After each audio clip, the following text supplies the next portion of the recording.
تلنگانہ کے عازمین حج کا پہلا قافلہ تلبیہ کی گونج میں حیدرآباد کے نامپلی میں واقع حج ہاؤس سے سعادت حج کے لیے مکہ مکرمہ روانہ ہوا۔ مرکزی حج کمیٹی کے صدرنشین عبداللہ کٹی اور صدرنشین تلنگانہ اسٹیٹ حج کمیٹی محمد سلیم نے قافلے کو اتوار کی رات دیر گئے جھنڈی دکھائی۔ 373 عازمین پر مشتمل یہ قافلہ حج ہاؤس سے شمس آباد ایئرپورٹ روانہ ہوا۔ سعودی ایئر لائن سے مقدس سفر کے لیے روانہ عازمین کے قافلے میں 214 کا تعلق حیدرآباد سے تھا۔ اس کے علاوہ جہاں پیر کی اولین ساعتوں میں مکہ مکرمہ کے لیے پرواز کی اور اس طرح 2 سال کے وقفے کے بعد تلنگانہ اسٹیٹ حج ہاؤس میں حج 2022 کی سرگرمیاں بحال ہو گئی۔ السلام علیکم ورحمۃ اللہ وبرکاتہ۔ میں تلنگانہ حج کمیٹی ممبر سید غلام احمد حسین۔ میں سب سے پہلے تمام حاجیوں کو مبارک اللہ سفر آسان کرے اور اللہ حج قبول کرے۔ ہم تلنگانہ حج کمیٹی کی جانب سے جتنے بھی سہولتیں حاجیوں کو دینے کا ہے ہم دیں گے۔ یہاں سے جا کر پھر جب واپس آئیں گے پورے 40 دن تک ہم ان کی نگرانی کریں گے۔ مکہ مکرمہ میں بھی الحمدللہ ابوبکر اکبر مکہ مکرمہ کے ہمارے بھائی صاحب ہیں، ان سے بھی جو بھی مدد لینا ہے حاجیاں لے سکتے ہیں۔ ہم ان کا نمبر بھی آپ کو واٹس ایپ کے ذریعے دیں گے اور آپ لوگ کو پھر خاص طور پہ میں حاجیوں کو مبارکباد دیتا ہوں اور ہمارے تلنگانہ گورنمنٹ کی حق میں اسد الدین اویسی صاحب، اکبر الدین اویسی صاحب اور تمام ہندوستان کے لیے اور ہمارے ملک کے لیے اور ہمارے اسٹیٹس کے لیے دعا کیجیے۔ شکریہ، خدا حافظ، السلام علیکم ورحمۃ اللہ۔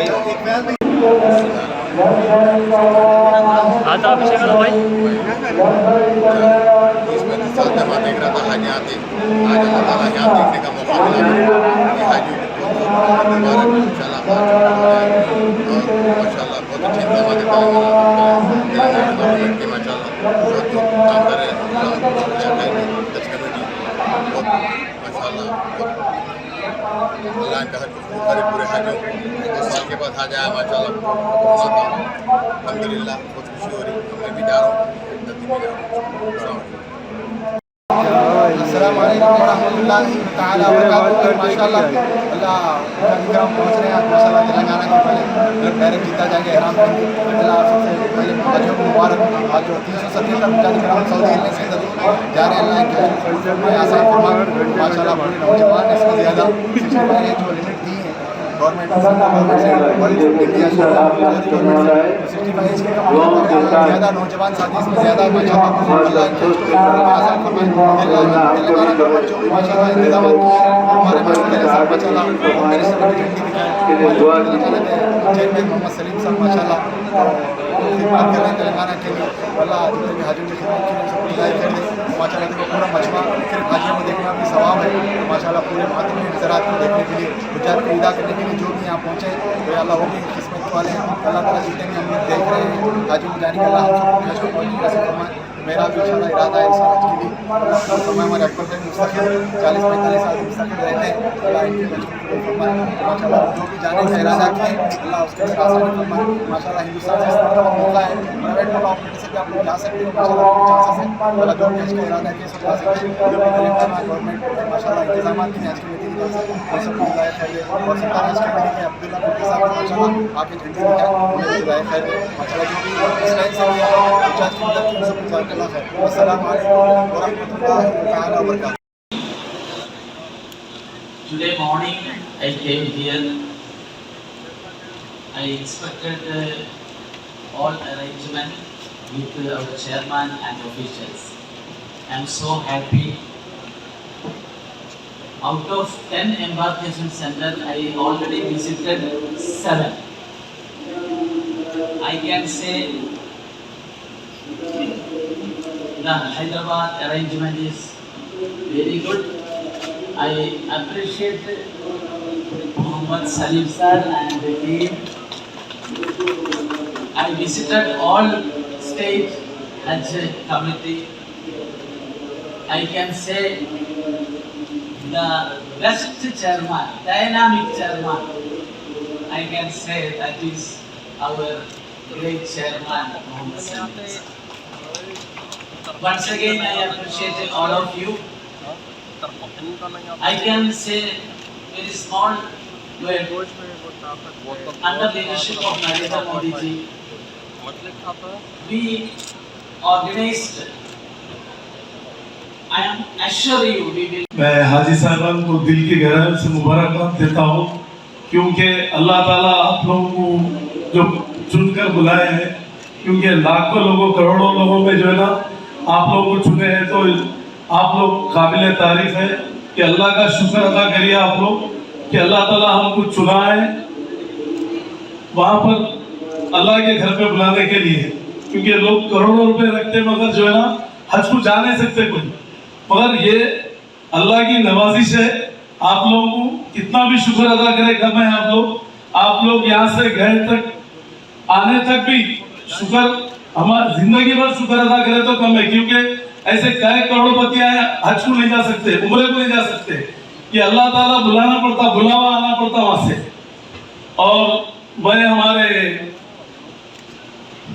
آل انڈیا کے عبداللہ کٹی صاحب چیئرمین صاحب ڈائنامک چیئرمین ہے، وہ بھی ایک آنس چیئرمین ہے حج کمیٹی آف انڈیا کے، اور ہمارے منوری بیگم صاحب یہ بھی پہلے وفد کونسل میں تھے، ابھی وائس چیئرمین حج کمیٹی آل انڈیا کے ہیں، اور ہمارے شفیع اللہ صاحب اور ہمارے مفتی خلیل احمد صاحب جو جامع نظامیہ کے جو مولانا ہیں، میں ان کی کتنی بھی تعریف کرا کم ہے، کیونکہ مولانا کئی لاکھوں لوگوں کو جو ہے نا تربیت کیمپ میں جو ہے نا سکھائے ہیں ہر چیز، اور جامع نظامیہ میں بھی جو ہے نا آپ کا بہت بڑا اہم رول ہے، اور ہمارے عرفان صاحب اور ہمارے ممبرز اور ہمارے حنیف بھائی جو وفد کونسل کے ممبر ہیں، اور ہمارے قمرو بھائی جو مائنورٹی کمیشن کے چیئرمین رہ چکے ہیں، اور ہمارے اکبر صاحب مکے سے آئے تو، اور احمد صاحب اور ہمارے جتنے ممبرز ہیں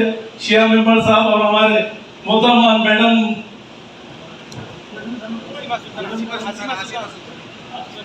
اسما سلطانہ میڈم بھی جو ہے میں ان کو بھی مبارکباد دیتا ہوں، کیونکہ لیڈیز میں جو ہے نا انہوں گائیڈ کر رہے ہیں اچھے طریقے سے، اور جو ہے نا تربیتی کام میں جو ہے نا انہوں بھی ہارڈ ورک کر رہے ہیں، ان کے ہسبینڈ بھی ہے وہ بھی ہارڈ ورک کر رہے ہیں یہاں پر، اور ہمارے ممبرز بھی پورے جو ہے نا مل کے ایک ٹیم ورک کر کے۔